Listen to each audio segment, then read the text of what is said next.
The Vanishing and the Return, 2,000 words. Ambassador Krell stood before the massive crystalline display, his 6 fingers tracing the holographic star map that floated in the dim light of the galactic archive.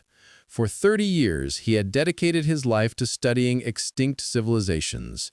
The Zentari people were known throughout the galaxy for their patience and their long memories. Krell possessed both qualities in abundance. But none of the lost civilizations haunted him quite like humanity. The archive chambers stretched out behind him, filled with artifacts and data from 1,000 dead worlds. Some had destroyed themselves in war. Others had fallen to disease or natural disaster. A few had simply faded away, their populations declining until nothing remained but empty cities and silent monuments. Humanity was different. Humanity had vanished. Krell pulled up the file he had reviewed countless times. 500 years ago, a Vexian trade vessel had passed through the region of space where the Sol system should have been. The captain, a methodical individual named Thorax, had noted the absence in his log with remarkable calm. Where 8 planets and a yellow star had orbited for billions of years, there was simply nothing. Not debris, not radiation, not even the gravitational distortions that should have marked where such massive objects once existed. The galaxy panicked. If an entire solar system could disappear without warning, what was safe? The Galactic Council had dispatched their finest scientific minds.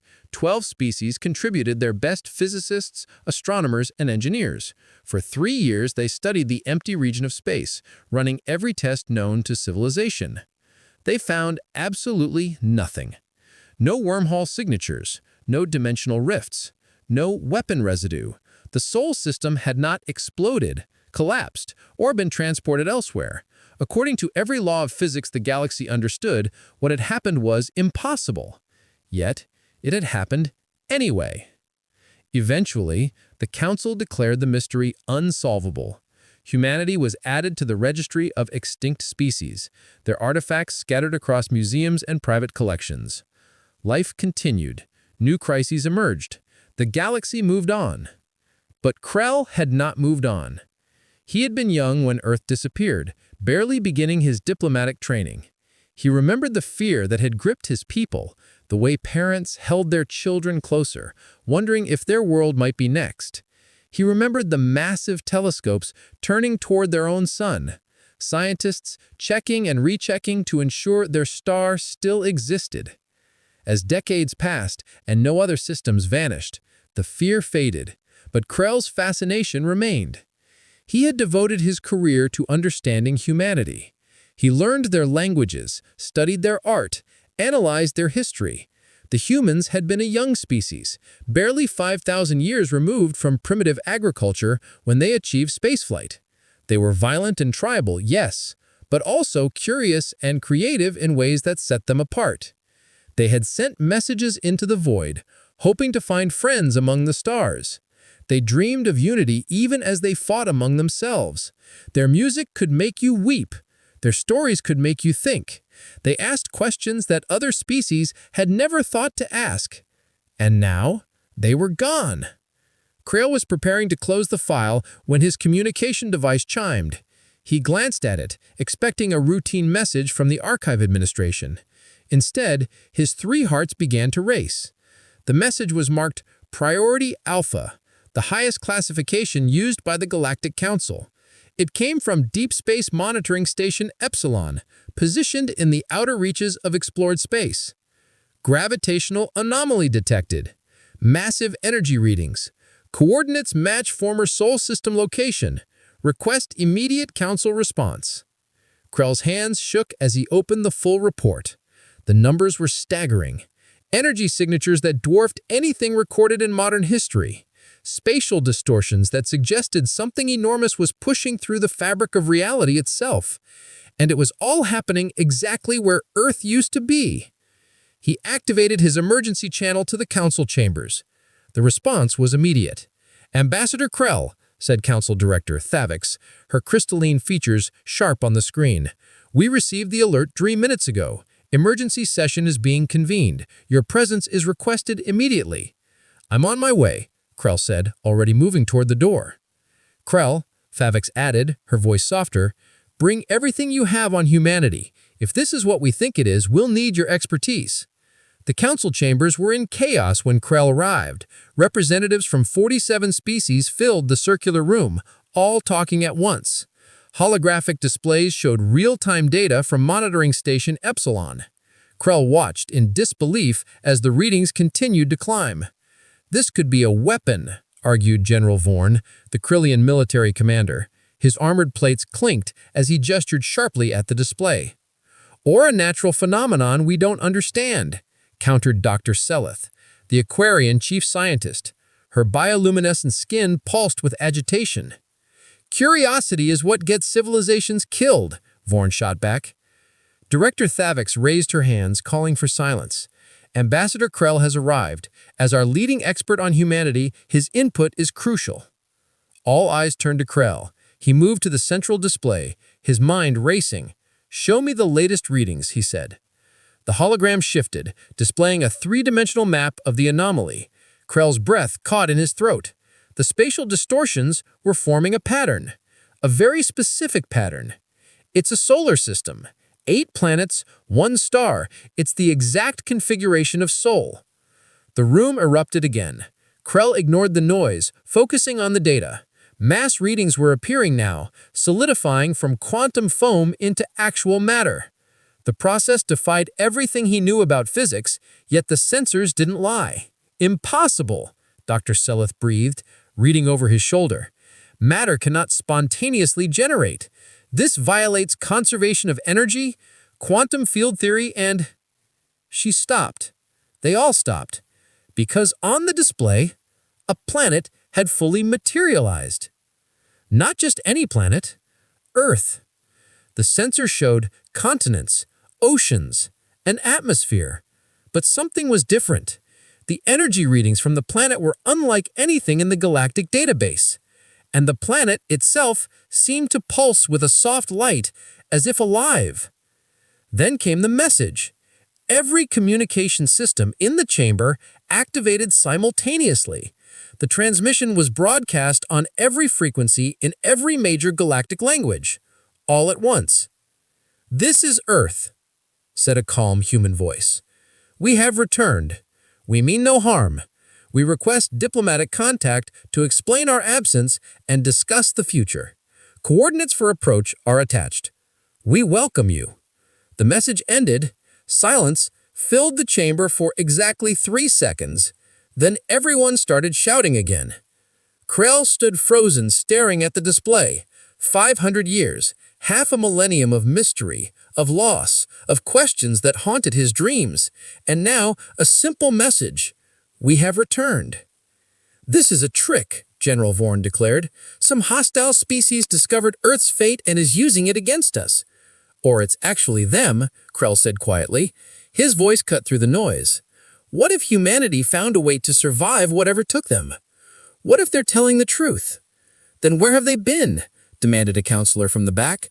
"What could make an entire solar system disappear for 500 years? Krell didn't have an answer. But he knew one thing with absolute certainty. "We have to go. We have to make contact." Director Avix nodded slowly. "Agreed. We will send a diplomatic vessel. Ambassador Krell, you'll lead the civilian delegation. General Vorn, you'll command the military escort. 1 ship, diplomatic configuration, weapons available but not active. We will not provoke them. If this truly is humanity, we owe them the benefit of doubt." 3 days later, Krell stood on the bridge of the diplomatic vessel Horizon's Promise as they entered the Sol system. What he saw made him question his sanity. Mars glowed with blue oceans and green forests.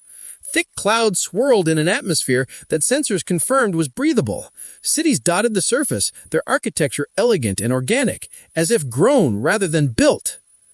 "Impossible," whispered the pilot, a young Zentari named Vex. "Mars was a dead world. Terraforming on this scale would take 50,000 years with our best technology." Venus shone like a jewel. The crushing, toxic atmosphere was gone, replaced by nitrogen-oxygen mix. Temperatures were comfortable. Scans showed complex weather patterns, even precipitation. "That's not Venus," the science officer stammered. "That can't be Venus." But it was. just as Europa now held vast oceans teeming with life, just as Titan's lakes sparkled under a clear sky. Every world in the system had been transformed, made perfect for life. And Earth itself defied description. Orbital structures surrounded the planet, massive rings that pulsed with soft golden light. They weren't made of metal or stone. The sensors couldn't identify the material.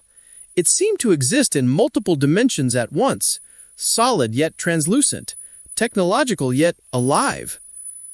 "Detecting incoming vessel," the tactical officer announced. A small ship emerged from Earth's orbital ring. Its design was sleek and flowing, like water frozen in the moment of motion. It moved with impossible grace, making turns that should have generated enough G-force to crush anyone inside. "Single life form aboard," sensors reported. "Human, biological..." The Impossible Journey. The conference chamber was unlike anything Krell had ever seen. The walls seemed to be made of solidified light, shifting through soft colors that responded to the emotions of those present. When General Vorn entered with aggressive energy, the walls pulsed red briefly before settling back to calm blue. The ceiling displayed the stars, but not as they appeared from Earth. These stars moved and flowed, showing patterns across time and space. Dr. Marcus Chen waited until everyone was seated before he began. Captain Elena Vasquez stood beside him, her calm presence somehow making the impossible feel more acceptable.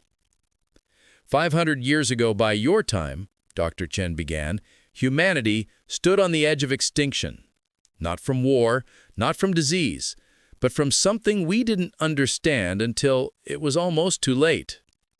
He waved his hand and the ceiling display changed. It showed Earth as it had been, blue and green and familiar. We were young, arrogant. We thought we understood the universe because we had split the atom and touched the stars. We were wrong. The display shifted, showing deep space. A ripple passed through the stars like a stone dropped in water. Our scientists detected it first, an anomaly in quantum foam spreading outward from the galactic core. It was subtle, barely measurable. Most species dismissed it as background noise. "We did detect that," Dr. Salith interjected, her bioluminescent skin flickering. 5 centuries ago, our analysis showed it was harmless." "It was," Elena said gently. "The wave itself wasn't dangerous, but it was a symptom, a warning sign of something much larger." Dr. Chen continued, his voice heavy with memory. 3 months after we detected the wave, we had a visitor. Something came to Earth, not a ship, not a biological entity, a presence. The ceiling showed something that made Krell's minds ache to perceive. It was barely visible, like heat shimmer made conscious, like the space between thoughts given form. It moved through reality without disturbing it, existing in all places and no places simultaneously. "We called it the Witness," Dr. Chen said. "It came with a message. The universe," it told us, "operates in cycles. Great cycles that last hundreds of millions of years. Between cycles, reality restructures itself. The laws of physics change. Dimensions fold and unfold. Stars are born and die in moments. And civilizations caught in the transition simply cease to exist." "Impossible," General Vorn stated flatly. "Our understanding of physics doesn't support such claims." "Your understanding of physics is based on one cycle, one stable period between transitions. You've built all your science, all your technology on laws that have remained constant for 300 million years. But that constancy is temporary." Dr. Chen gestured and the display showed a timeline. The Witness exists outside these cycles. It has observed 12 complete transitions across 4 billion years. It has watched reality remake itself 12 times. And it told us that the 13th transition was coming. "When?" Krell asked, his voice barely a whisper. "Originally, the Witness calculated we had 8,000 years. Time enough to evacuate, to prepare, to save what could be saved. But then something changed. Dr. Chen's face darkened. The transition accelerated. Some cosmic event we still don't fully understand pushed the timeline forward dramatically. Elena picked up the narrative. The witness came back 3 weeks later with new calculations. We had 3 months. 3 months until the transition wave reached our region of space. 3 months until the laws of physics that supported carbon-based life would cease to function. The room was silent. Even General Vorn had stopped objecting, caught by the weight of the story. The witness offered us a choice, Dr. Chen said. We could stay and face extinction with dignity, or we could accept its help. It had created a pocket dimension, a fold in reality outside normal space-time, a sanctuary where we could survive the transition. But there was a cost, Elena added. Time would flow differently there, much faster. For every year that passed in normal space, thousands would pass in the sanctuary. We would have time to evolve, to adapt, to become something that could survive in whatever physics emerged after the transition. The entire world debated, Dr. Chen said, and for the first time, emotion cracked his voice. For 17 days, humanity argued. Some said it was a trap. Others said we should die as ourselves rather than become something new.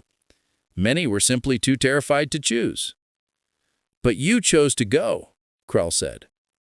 We voted, Elena confirmed. Every human capable of understanding the choice. 8 billion voices. And for the first time in our species' history, we achieved unanimous agreement.